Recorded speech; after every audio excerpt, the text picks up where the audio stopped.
అందరికీ నమస్కారం. ఇవాల్టి రోజున ఉద్యోగుల ప్రాణాలతో చెలగాటమాడుతూ ఎక్కడికక్కడ ఉన్నటువంటి వ్యవస్థను నిర్వీర్యం చేస్తూ తన ఇష్టారాజ్యంగా తెలంగాణలో ముఖ్యమంత్రి కేసీఆర్ గారు రాజ్యం ఏడుతున్నారు.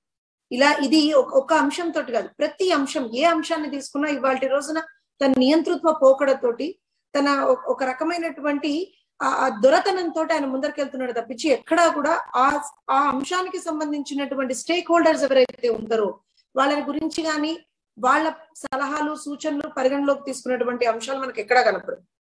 ఇవాళ రోజున రాష్ట్రం మొత్తం యావత్తు కూడా జియో 317 అంశం మీద అట్టుడికిపోతున్నది. నిన్నటికి నిన్న మనం చూసినాం, నిజామాబాద్ జిల్లా భీమ్గల్ మండలం బాబానగర్ అనేటువంటి ఒక గ్రామంలో ఉపాధ్యాయురాలు సరస్వతి గారు, అంటే ఇద్దరు చిన్న చిన్న కవల పిల్లలు ఉన్నటువంటి తన భర్త దుబాయ్ లో ఉద్యోగం చేస్తారు. ఇక్కడ ఎన్నో రోజులుగా దశాబ్ద కాలంగా ఒక పర్టిక్యులర్ స్కూల్లో వర్క్ చేస్తూ అక్కడ ఉన్నటువంటి స్థానికతను తను తీసుకున్న తర్వాత సడన్ గా ఇవాళ రోజున జియో 317 అమలు చేసేసి తన ఉద్యోగానికి ఎక్కడికో తీసుకుపోయి 150-200 కిలోమీటర్లకు అవతల ఉన్నటువంటి ప్లేస్ తీసుకెళ్లి మీరు ఉద్యోగం చెయ్యాలి అని అంటే ఏం చేయలేనటువంటి పరిస్థితుల్లో, దిక్కుతోచని పరిస్థితుల్లో ఆత్మహత్య చేసుకున్నటువంటి సందర్భం నిన్న మనం చూస్తాం.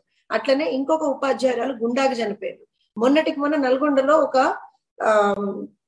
ఫిజికలీ హ్యాండిక్యాప్డ్ పర్సన్ తనకు ఉన్నటువంటి ఈ అంశాన్ని, ఎందుకంటే ఇవాళ రోజున జియో 317 ఎప్పుడైతే వస్తున్నదో దాంట్లో 40% ఉన్నటువంటి ఫిజికలీ హ్యాండిక్యాప్డ్ కి సంబంధించినటువంటి దాన్ని మినిమం 70% చేసినటువంటి ఈ ప్రభుత్వం ఇలాంటివన్నీ కూడా అంటే స్టేక్ హోల్డర్స్ ని కన్సిడరేషన్ లోకి తీసుకోకుండా, వాళ్ళకు ఉన్నటువంటి ఇబ్బందులను కూడా కన్సిడరేషన్ లోకి తీసుకోకుండా, అది ట్రాన్స్ఫర్ పాలసీస్ కావచ్చు, హ్యాండిక్యాప్డ్ పాలసీస్ కావచ్చు, దేనికి సంబంధించినటువంటి వాటికి కూడా ఉద్యోగుల మనోభావాలని కానీ ఉద్యోగులకు సంబంధించినటువంటి ఇష్యూస్ ని కానీ కన్సిడరేషన్ లోకి తీసుకోకుండా ఒంటెద్దు పోగొడపోతున్నటువంటి ప్రభుత్వం కేసీఆర్ ప్రభుత్వం. ఇవాల్టి రోజున ఉద్యోగాలు ఏవైతే స్థానికత అంశంగా, తెలంగాణ ఉద్యమం అనేటువంటిది స్థానికత అంశంగా ఉన్నటువంటి ఉద్యమం, స్థానికతే బేస్ గా ఆ రోజున నీళ్లు నిధులు నియామకాల పేరుతోటి ఉద్యమం చేసిందే. మా ఉద్యోగాలు మాకు కావాలి అనేటువంటి ఆ అంశాన్ని బేస్డ్ గా తీసుకున్నటువంటి ఆ రోజున ఉద్యమం చేసినటువంటి పరిస్థితి.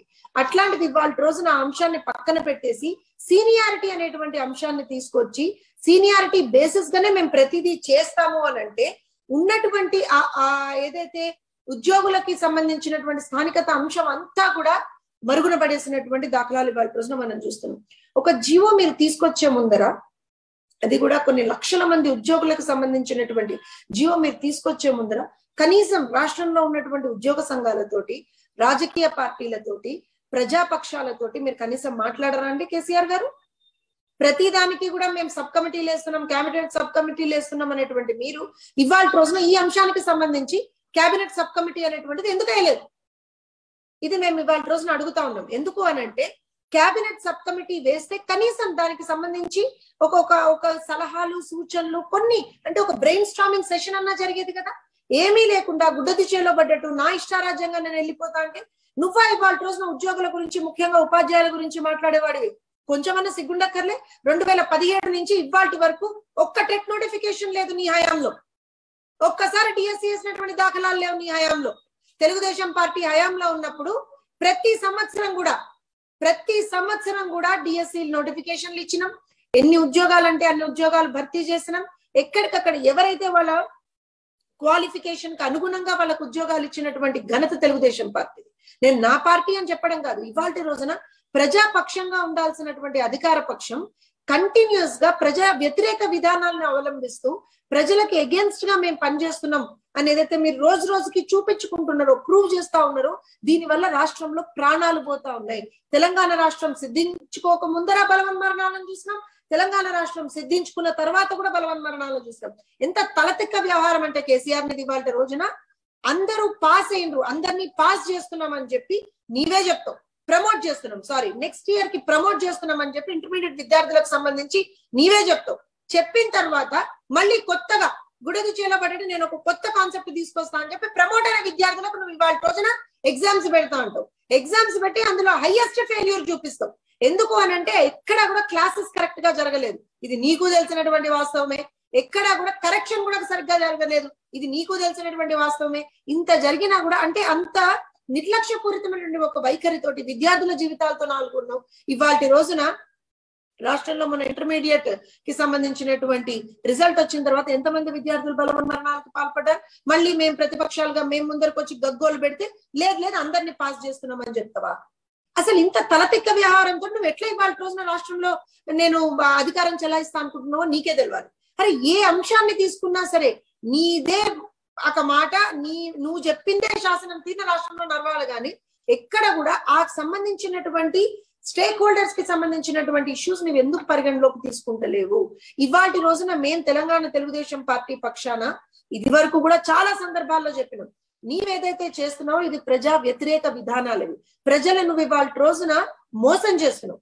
అట్లాంటి నువ్వు ఇవాళ ఈ అంశానికి సంబంధించి కూడా నేను ఆల్రెడీ జీవో ఇష్యూ చేసేసినావు, జీవో అమల్లో ఉంది. ఉద్యోగులకు సంబంధించి ఉపాధ్యాయులకు సంబంధించి ఎక్కడికక్కడ పోస్టింగ్స్ ఇస్తా ఉన్నారు. అసలు ఏ అంశాన్ని నువ్వు కరెక్ట్ గా కనీసం ఒక 10 మందిలో కూర్చొని మాట్లాడాలో ఆ అంశాన్ని పక్కన పెట్టేసి నా ఇష్టారీతిని నేను నడిపిస్తా అంటే ఎట్లా? అంటే ప్రజల జీవితాలతోటి ప్రజల ప్రాణాలతో ఇట్లా నువ్వు అధికారంలో ఉన్నన్ని రోజులు ఆడుకుంటూనే ఉంటావా? ఎంతవరకు సమంజసం ఇది? అక్కడ ఉన్నటువంటి కనీసం అధికారంలో ఉన్నటువంటి పార్టీలో ఉన్నటువంటి నేతలకి ఇవాళకైనా సరే చీమ కుట్టినట్టు కూడా అయితలేదా అని నేను ప్రశ్నిస్తా ఉన్నా.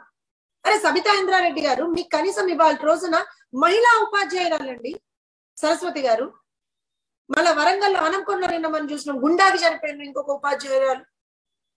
మహిళలు ఇవాళ రోజున ఒక మహిళ అయి ఉండి నీవు అక్కడ ఉన్నటువంటి నేను ఒక మినిస్ట్రీ ఇవాళ రోజున నడుపుతున్నావు కదా, కనీసం ఒక మానవత్వంగా అయినా ఒకసారి రెస్పాండ్ అవ్వాలి అని అనిపిస్తలేదా? సరే కనీసం దీనికి సంబంధించి మేము ఒక చర్చ పెడతామో లేకపోతే మేము కనీసం మాట్లాడతామనో స్టేక్ హోల్డర్స్ ని పిలిపించి మేము ఎక్కడన్నా సరే ఒక డైలాగ్ ఓపెన్ చేస్తామనో ఇవేం మాట్లాడరా మీరు?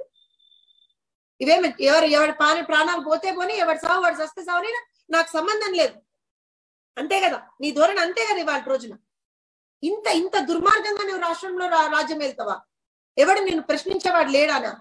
నిజంగా ఇవాళ రోజున ఒక ఎగ్జాంపుల్ అంటే రాష్ట్రంలో ఒక అధికార పక్షంలో ఉన్నటువంటి పార్టీ ప్రజల తరఫున ప్రజల కోసం ప్రజల పక్షాన ఏ రకంగా నిలబడాలి అనేటువంటి దానికి ఒక చిన్న ఉదాహరణ చెప్తా. 1983లో బీఈడీ కంప్లీట్ చేసుకున్న వాళ్ళు ఎవ్వరూ కూడా 1985కు వచ్చేంత వరకు ఒక్కళ్ళు కూడా నిరుద్యోగులుగా ఆ రోజున ఉన్నటువంటి దాఖలాలు లేవు. అందరికీ ఆ రోజున తెలుగుదేశం పార్టీ హయాంలో ఉంది. Almost every single person got a job. అంటే ప్రజల పక్షాన మన నిర్ణయాలు అనేటువంటివి ఎట్లా ఉండాలి అనేటువంటి దానికి ఒక ఉదాహరణ తెలుగుదేశం పార్టీ ప్రభుత్వం. ఇవాళకైనా సరే ఏదో బీజేపీ వాళ్ళు ఒక హల్చల్ చేసేసి మేము అరెస్ట్ అయిపోయినాం, మేము ఇది చేసేసినాం, మేము అది చేసేసినాం అని వాళ్ళు చెప్పుడు. అరే నువ్వు ఇవాళ రోజున అరెస్ట్ల గురించి మాట్లాడతావా బండి సంజయ్? నిజంగా చెప్పు ఒక విషయం, ఎక్కడికక్కడ కేసీఆర్ చేసినటువంటి అవినీతి నాకు తప్పించి ఎవరికి తెలియదు, నేనే ప్రూవ్ చేస్తా అంటాడు బండి సంజయ్. మరి నీ పార్టీయే కేంద్ర ప్రభుత్వంలో అధికారం ఉన్నది. ఇవాటి వరకు కేసీఆర్ మీద ఒక కేసు దర్జు చేయలే, కేసీఆర్ నువ్వు అరెస్ట్ చేయించలే, ఉల్టా నువ్వే అరెస్ట్ అవుతుంది. రేవంత్ రెడ్డి గారు వచ్చి నా దగ్గర మొత్తం అన్ని కాంగ్రెస్ కి సంబంధించినటువంటి ఆ నాయకుడు వచ్చి నాకు సంబంధించినటువంటి మాకు ప్రతి ఒక్క డీటెయిల్స్ ఉన్నాయి. బండి సంజయ్ ఇవాళ రోజున సారీ కేసీఆర్ ఏం చేసిండో ఆయన అవినీతికి సంబంధించి ప్రతి ఒక్కటి మా దగ్గర ఉన్నాయని చెప్తాడు. మరి అట్లాంటప్పుడు ఇంత ప్రూఫ్స్ అందరు ఇస్తున్నారు కదా, కేంద్రంలో అధికారంలో ఉన్నటువంటి బీజేపీ పార్టీకి కేసీఆర్ మీద కేసు దర్జు చేసి కేసీఆర్ ని అరెస్ట్ చేసేటువంటి ధైర్యం ఎందుకు వస్తలేదు అని మేము ఇవాళ రోజున ప్రశ్నిస్తాం. నువ్వు కుట్టినట్టు చేయి, నువ్వు కొట్టినట్టు చేయి, నేను ఏడ్చినట్టు చేస్తా అనే తరీకాలో ఇవాళ రోజున బీజేపీ టీఆర్ఎస్ నడుస్తున్నాయి తప్పించి ప్రజల పక్షాన నిలబడేటువంటి ఆ ఆలోచన ధోరణి గాని ఆ ఆలోచన విధానం గాని ఏ పార్టీకి లేదు. అది ఉన్నది కేవలం తెలుగుదేశం పార్టీకి మాత్రమే. ఎందుకంటే 18 సంవత్సరాలుగా అధికారంలో లేకపోయినా సరే ఇయాటి వరకు కూడా ఎక్కడన్నా ఏ విధమైనటువంటి ప్రజల తరఫున ఏదన్నా ఇబ్బంది ప్రజలకు కలుగుతుంది అంటే మొట్టమొదటిసారిగా స్పందించేటువంటి పార్టీ తెలుగుదేశం పార్టీ. ఇవాళ కూడా మేము మొన్న కూడా చెప్పినాము, మళ్ళీ ఇవాళ రోజున ప్రభుత్వానికి విజ్ఞప్తి చేస్తా ఉన్నాం. 317 జియో అనేటువంటిది అశాస్త్రీయంగా మీరు తీసుకొచ్చినటువంటి ఒక జియో. వెంటనే ఆ జియోలో మీరు మోడిఫికేషన్స్ చేయాలి. దానికి సంబంధించి ఎవరైతే స్టేక్ హోల్డర్స్ ఉంటారో, అది టీచర్లు కావచ్చు, ఉద్యోగ సంఘాలు కావచ్చు, వీళ్ళందరితోటి మీరు కనీసం రాజకీయ పక్షాలు కావచ్చు, వీళ్ళందరితోటి కనీసం మీరు ఒక బ్రెయిన్ స్టార్మింగ్ సెషన్ అనేటువంటిది ఇప్పటికైనా పెట్టవలసినటువంటి అవసరం ఉన్నది. ఏదో పొలిటికల్ గా ఒక మిమ్మల్ని ఏదో అనేసి మేము ఏదో కూర్చోవాలని కాదు. ఇక్కడ we are requesting the government of Telangana to relook into the GO 317. మీరు వెంటనే జియో 317 మీద ఒక అఖిల పక్షానికి మీరు పిలుపునివ్వండి. సంఘాలను తీసుకోండి, ఉద్యోగ సంఘాలను తీసుకోండి, ప్రజా సంఘాలను తీసుకోండి. కనీసం ఎక్కడ ఇబ్బంది వస్తున్నటువంటిది అనేటువంటి దాని మీద ఒక అవగాహన తెచ్చుకోండి. మోడిఫికేషన్స్ చేయండి. రద్దు చేయలేమంటున్నారు, మోడిఫికేషన్స్ చేయండి. స్థానికత అంశంగా ముందుకు వచ్చినటువంటి తెలంగాణ ఉద్యమంలో ఇవాటి రోజున నువ్వు స్థానికంగా ఉన్నటువంటి వాళ్ళకి ఏం చేస్తున్నావు అని అంటే పెద్ద గుండు సున్నా, అక్కడ పెద్ద క్వశ్చన్ మార్క్. అక్కడ ఎన్ని రోజులు ఈ రకంగా మీరు చేసేటువంటి దుర్మార్గపు పాలన ఇంకెన్ని రోజులు తెలంగాణ ప్రజలు భరించాలి అనేటువంటిది మీరు కూడా ఒకసారి ఆలోచన చేసుకోవాలి. ఎందుకంటే ప్రజలు కూడా తిరగబడే రోజు చాలా దగ్గరలో ఉన్నది. ఏ అంశాన్ని తీసుకుంటే ఆ స్టేక్ హోల్డర్స్ కి సంబంధించి బలవన్మరణాలను చూస్తున్నాం ఇవాళ రోజున రాష్ట్రంలో. ఇంతకన్నా దుర్మార్గం ఏమన్నా ఉందా? తెలంగాణ రాకముందర ఆత్మహత్యలు చూసినాం, తెలంగాణ వచ్చినాక కూడా ఆత్మహత్యలు చూసినాం. తెలంగాణ రాకముందర ధర్నాలు, రాస్తా రోకోలు, ఎక్కడికక్కడ ఏమంటారు అని అంటే ఒక రెసిస్టెన్స్ చూసినాం. ఇవాళ రోజున తెలంగాణ వచ్చినాక కూడా అదే పరిస్థితి తెలంగాణలో ఉంది అని అంటే దేని గురించి అని తెలంగాణ తెచ్చుకున్నామని ప్రతి ఒక్క తెలంగాణ వాది ఇవాళ రోజున ప్రశ్నించుకోవాల్సినటువంటి అవసరం ఏర్పడింది. సో ఇప్పటికైనా సరే రాష్ట్ర ప్రభుత్వానికి మేము విజ్ఞప్తి చేస్తా ఉన్నాం, డిమాండ్ చేస్తా ఉన్నాము.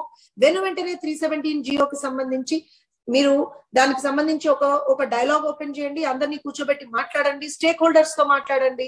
వెంటనే జియో 317 ని మీరు సవరించండి. సవరణలు లేకుండా జియో 317 మేము ఇట్లనే ఇంప్లిమెంట్ చేస్తా ఉంటామంటే మాత్రం దీనికి సంబంధించి తెలుగుదేశం తెలంగాణ పక్షాన మేము చాలా పెద్ద ఎత్తున ఉద్యమం చేయడానికి కూడా వెనుకాడమని చెప్పి మేము పత్రికా ముఖంగా తెలియజేస్తా ఉన్నాం. హాయ్ ఫ్రెండ్స్, మా టుడే టుమారో యూట్యూబ్ ఛానల్ చూస్తున్నందుకు చాలా థ్యాంక్స్. మరిన్ని లేటెస్ట్ వీడియోస్ కోసం వెంటనే సబ్స్క్రైబ్ చేయండి. అలాగే ఈ బెల్ ని కూడా రింగ్ చేసేయండి. మా నోటిఫికేషన్స్ అన్ని మీ మొబైల్లో వస్తాయి. అలాగే మా వీడియోస్ మీకు నచ్చితే లైక్ చేయండి, షేర్ చేయండి, నచ్చకపోతే కామెంట్ చేయండి.